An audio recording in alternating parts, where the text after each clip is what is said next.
आज से यानी कि 13 जून से 19 जून तक United kofta limited SME segment का आईपीओ लॉन्च होने जा रहा है और 19 जून तक ये आईपीओ ओपन रहने वाले हैं। तो आज की इस वीडियो में इस आईपीओ के ऊपर इन डेप्थ चर्चा करेंगे, इन डेप्थ रिव्यू करने वाले कि क्या इस आईपीओ में अप्लाई करना चाहिए या नहीं, क्या ऐसी एक कंपनी है, कैसे इस कंपनी के फाइनेंशियल्स है, फंडामेंटली एक ऐसी कंपनी है, सारी चर्चा आज की इस वीडियो में करने वाले। लेकिन हम आपको बता दें इस कंपनी के फाइनेंशियल्स काफी तगड़े तरीके से ग्रो करते हुए नजर आए। आगे बढ़ेंगे और इस कंपनी के फाइनेंशियल्स भी देखेंगे, लेकिन ओवरऑल अगर हम देखेंगे तो ये कंपनी फाइनेंशियल वाइज काफी तगड़ी नजर आ रही है।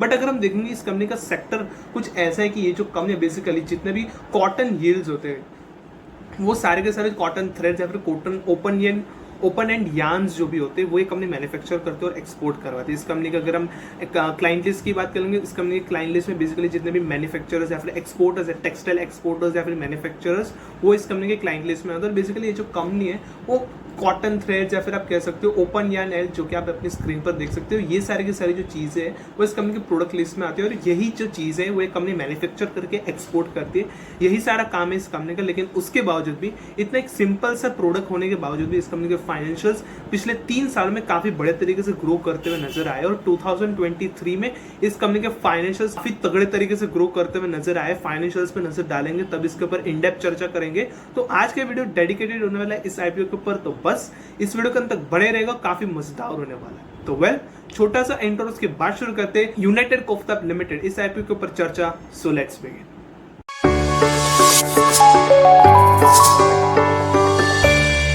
अगर हम सबसे पहले इस कंपनी के आईपीओ डिटेल्स के ऊपर नजर डालेंगे, यानी कि कंपनी डिटेल्स के ऊपर नजर डालेंगे, 2015 में ये कंपनी इनकॉर्पोरेट की गई थी। ऑलमोस्ट 9 से 10 साल पुरानी ये कंपनी, और ये जो कंपनी है वो मैन्युफैक्चर करती है high quality open and yarn. यहाँ पर जो आप अपनी स्क्रीन पर देख सकते हो, बेसिकली यही जो चीजें है, ये जो सारे के सारे प्रोडक्ट्स है, वही ये कंपनी जो मैन्युफैक्चर करती है high quality open and yarn.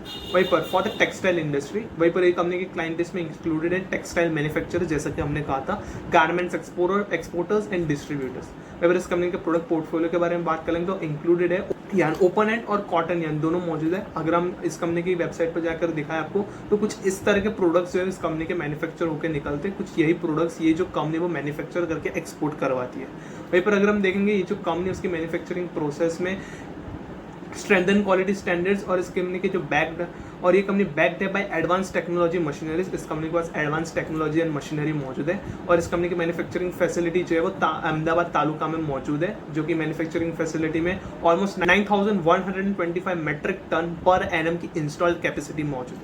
तो कहने की company detail wise company overall ठीक ठाक से नजर आ रही है। 2015 में इनकॉर्पोरेट हुए, 9 से 10 साल पुरानी कंपनी है। और इस कंपनी का प्रोडक्ट भी ठीक ठाक सा एक या दो ही प्रोडक्ट ये कंपनी मैन्युफैक्चर करके एक्सपोर्ट करवाती है, जो कि आप बेसिकली कह सकते हो ओपन एंड यार्न और यार्न, बेसिकली दो ही ये जो चीज़ है वो कंपनी मैन्युफैक्चर करते हैं। यानी कि प्रोडक्ट लिस्ट इस कंपनी की काफ़ी सरल, एकदम ठीक ठाक सी है, कुछ ज़्यादा ये कंपनी मैन्युफैक्चर नहीं करती। और इस कंपनी के क्लाइंट लिस्ट में भी टेक्सटाइल मैन्युफैक्चरर्स, गारमेंट एक्सपोर्टर्स और डिस्ट्रीब्यूटर्स, सिर्फ 3 ही है। ना ज़्यादा कॉम्प्लेक्स डिटेल्स है, ना ही ज़्यादा इस कंपनी के कॉम्प्लेक्स कंपनी डिटेल्स है, ठीक ठाक सी कंपनी डिटेल्स है, एकदम सिंप्लीफाइड है।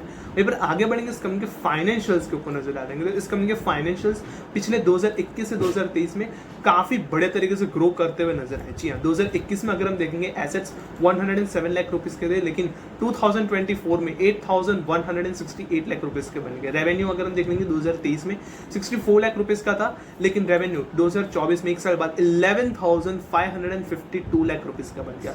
ये जो सडन ग्रोथ था, ये कहीं ना कहीं यही एक रीजन है जो कि इन्वेस्टर्स को अट्रैक्ट कर रहा है इस कंपनी को। क्योंकि अगर हम देखेंगे तो प्रॉफिट आफ्टर टैक्स भी 13 लाख रुपीज़ से 866 लाख रुपीज़ जंप कर गया। नेटवर्थ 993 लाख रुपीज़ से ऑलमोस्ट 1300 लाख रुपीज़ के आसपास का बन गया। रिजर्व्स एंड सरप्लस के सामने इसकी कंपनी की बोरेंस काफी ज्यादा है, ऑलमोस्ट 3 के ऊपर का यहाँ पर डेप्ट इक्विटी होना चाहिए। थोड़ा सा प्रॉब्लम क्रिएट कर सकता है डेप्ट इक्विटी, पर इस कंपनी के फाइनेंशियल्स पिछले 1 साल में रेवेन्यू में 17,945 टाइम्स इस कंपनी के रेवेन्यू में ग्रोथ है। वहीं पर पैट में ऑलमोस्ट 6,000 टाइम्स है। प्रॉफिट आफ्टर टैक्स में पिछले 1 साल में ग्रोथ है। तो कहने के अगर हम देखेंगे इस कंपनी के फाइनेंशियल्स काफी बड़े तरीके से ग्रो करते हुए नजर आए। स्पेशली 2023 से 2024 के बीच में काफी बड़ा स्पाइक देखा गया फाइनेंशियल्स में। तो कहने की ये जो चीज है वो कहने के एक मेन अट्रैक्टिव पॉइंट नजर आ रहा है यूनाइटेड कोफ्ता लिमिटेड में। वहीं पर इस कंपनी का डेप्ट इक्विटी थोड़ा सा प्रॉब्लम क्रिएट कर सकता है। आगे बढ़ेंगे, की परफॉर्मेंस इंडिकेटर्स में जान ही लेंगे।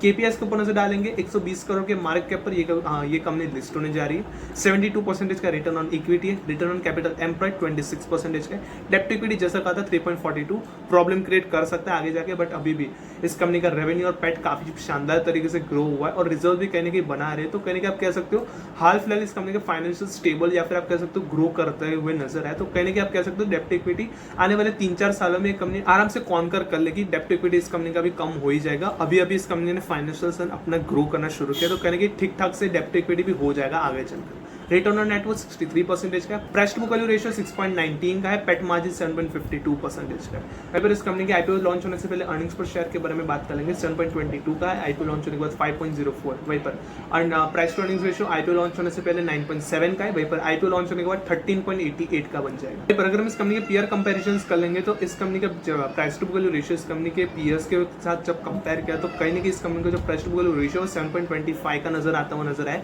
0.93, 0.49 और 1.42।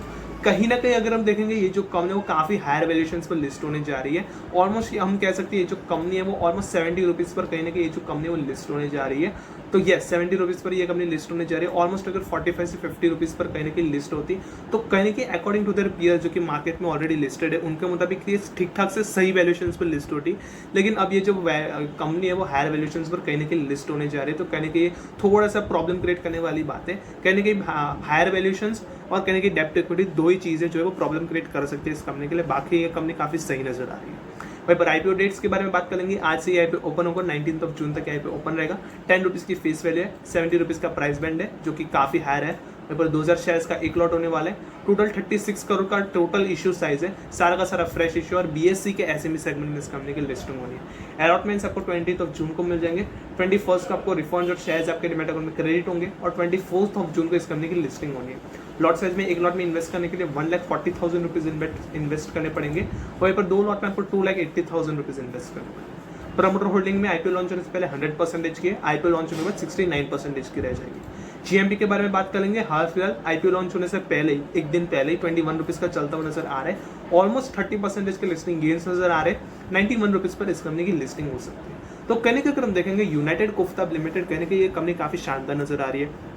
अगर हम देखेंगे नाइस कंपनी के पास उतना ज्यादा प्रोडक्ट पोर्टफोलियो है, नाइस कंपनी के पास उतने कस्टमर की क्लाइंट लिस्ट मौजूद है, ठीक ठाक से 2-3 से कस्टमर्स को टारगेट करती है और 2-3 ही प्रोडक्ट्स मैन्युफैक्चर करती है। उसके बावजूद भी 2023 में इस कंपनी के फाइनेंशियल्स ठीक ठाक से थे, अच्छा खासा ग्रोथ आया था 2022 के मुताबिक, लेकिन उसके बाद 2024 में 23 के बदौलत काफी बढ़िया स्पाइक देखा गया है फाइनेंशियल्स में, ऑलमोस्ट 17,000 टाइम से रेवेन्यू में ग्रोथ आया, 6,000 टाइम से प्रॉफिट आफ्टर टैक्स में कहीं ना कहीं ग्रोथ नजर आया, तो कहीं ना कहीं फाइनेंशियल वाइज ये कंपनी हाल फिलहाल ही ग्रो करना शुरू कर चुकी है। वहीं पर अगर हम देखेंगे तो प्रॉफिट आफ्टर टैक्स 2021 में ये कंपनी लॉस जनरेटिंग थी, 2022 में ठीक ठाक से इस कंपनी के फाइनेंशियल्स हुए 1.60 में, और 2023 से इस कंपनी के फाइनेंशियल्स कहीं ना कहीं ग्रो करना शुरू किया, तो कहीं ना कहीं इस कंपनी का पेट यानी कि ओवरऑल अगर हम कहेंगे तो इस कंपनी के फाइनेंशियल्स ठीक ठाक से ग्रो करते हुए अभी हाल फिलहाल नजर आ रहे हैं। तो ये कंपनी आपके लिए कहीं ना कहीं लॉन्ग टर्म के लिए 2-3 सालों या फिर 4 सालों तक आप कहीं ना कहीं इस कंपनी में इन्वेस्ट करने का सोच सकते हो, मीडियम से लॉन्ग टर्म के लिए कहीं ना कहीं। और लिस्टिंग गेन के लिए तो डेफिनेटली डे 1, डे 2 और डे 3 पर कितना जीएमपी रहता है, कितना सब्सक्रिप्शन रहता है, उसके ऊपर आपको इस चैनल पर सारी जानकारी मिल जाएगी, तो उसका टेंशन बिल्कुल भी मत लीजिएगा। बस आपको इस वीडियो को लाइक और चैनल को सब्सक्राइब करना है ताकि आपको इस आईपीओ से रिलेटेड और ऑलमोस्ट हर एक आईपीओ से, क्योंकि आगे चलकर GP eco solutions limited, GM environment, ये सारे के सारे जो आईपीओ है वो हम कवर करने वाले हैं। इस कंपनी का कितना जीएमपी रहता है, कितना सब्सक्रिप्शन रहता है, सारी जानकारी आपको मिलने वाली है इसी चैनल पर।